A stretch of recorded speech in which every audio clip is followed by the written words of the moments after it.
Hello everyone, आपकी हुनर आपकी पहचान मंच से मैं किरण गुप्ता आज बहुत ही सुंदर एक स्टोरी के साथ आप लोगों के बीच उपस्थित हुई। ये कहानी हमें बहुत कुछ सिखाती है, तो इस कहानी को पूरा सुनिए और इस कहानी में छुपे हुए संदेश को समझने की कोशिश कीजिए। तो ये स्टोरी है कि हॉस्पिटल में डॉक्टर जो रहते हैं वो दौड़ दौड़ कर अपने पेशेंट का ऑपरेशन करने के लिए आते हैं।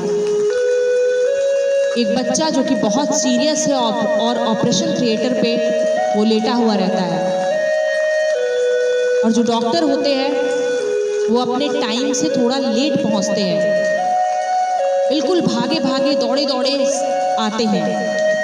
और जैसे ही वो वहां आते हैं उस बच्चे के घर वाले उसे घेर लेते हैं डॉक्टर्स को, और बहुत कुछ सुनाने लगते हैं कि सर आपको टाइम टेबल का कुछ ज्ञान नहीं है, सर हमारा बच्चा सीरियस है, आप ध्यान नहीं दे रहे हैं, मेरा बच्चा जीवन और मौत के बीच लड़ रहा है, और सर आपको कुछ पड़ी नहीं है, आप टाइम नहीं देख रहे हो सर।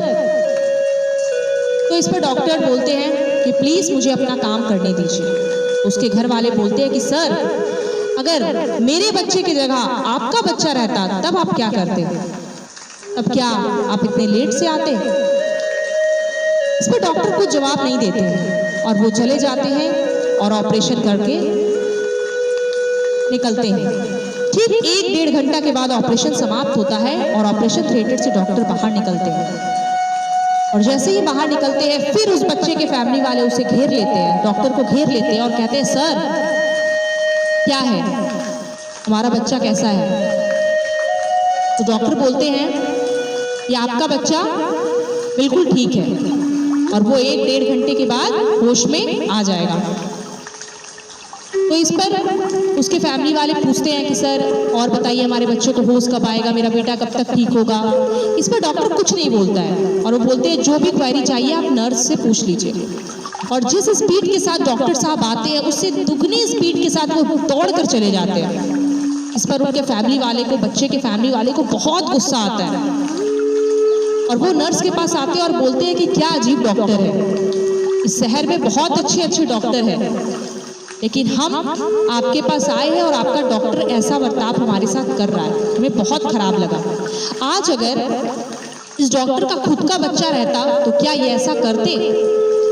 और वो बहुत कुछ डॉक्टर को सुनाने लगते हैं। इस पर नर्स बोलती है, नर्स इमोशनल हो जाती है और कहती है कि प्लीज सर डॉक्टर साहब बहुत अच्छे हैं, आप ऐसा मत बोलिए। दरअसल बात यह है कि वो इसलिए इतनी स्पीड में गए क्योंकि आज ही रोड एक्सीडेंट में उनका खुद का बेटा रोड एक्सीडेंट में उसकी मृत्यु हो गई है।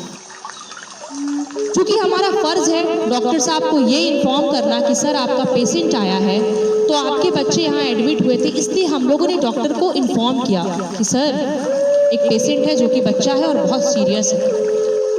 तो सर ने मना नहीं किया, सर बोले कि ठीक है आप उसे एडमिट करो, मैं आता हूँ। दरअसल कारण ये है कि सर इसलिए इतनी जल्दी गए क्योंकि आज शाम होते होते उन्हें अपने बेटे का अंतिम संस्कार भी करना है। तो दोस्तों ये कहानी बहुत छोटी है और ये सिखाती है, इस कहानी का मोरल ऑफ द स्टोरी ये है कि बिना जाने बिना समझे किसी चीज में अपनी टिप्पणी ना बनाए।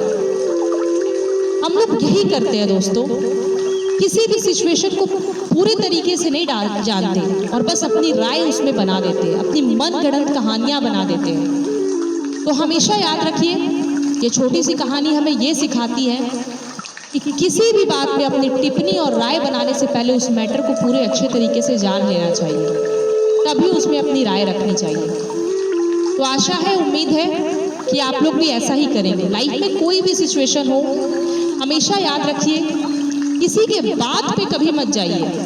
कोई अगर इंसान आपको थर्ड पर्सन के बारे में कुछ भी बोल रहा है ना दोस्तों, तो विश्वास मत कीजिए, खुद पर भरोसा कीजिए, खुद उस बात की गहराई पर पहुंचिए और उस बात में कितनी सच्चाई है वो जानने की कोशिश कीजिए। कभी भी किसी दूसरे के बहकावे में आकर या आधी अधूरी बात पर कोई भी डिसीजन ना ले, वो हमेशा गलत होता है। कोई भी डिसीजन आप अगर ले रहे हो तो आप उस बात की गहराई पर जाइए और समझिए, तभी डिसीजन लीजिए। तो आशा है, उम्मीद है आज की छोटी सी कहानी आपको ये सिखाती होगी कि लाइफ में कभी कभी हम जो देखते हैं वैसा नहीं होता है। किसी चीज़ को देखने के लिए आंखें नहीं बल्कि समझ भी होनी चाहिए।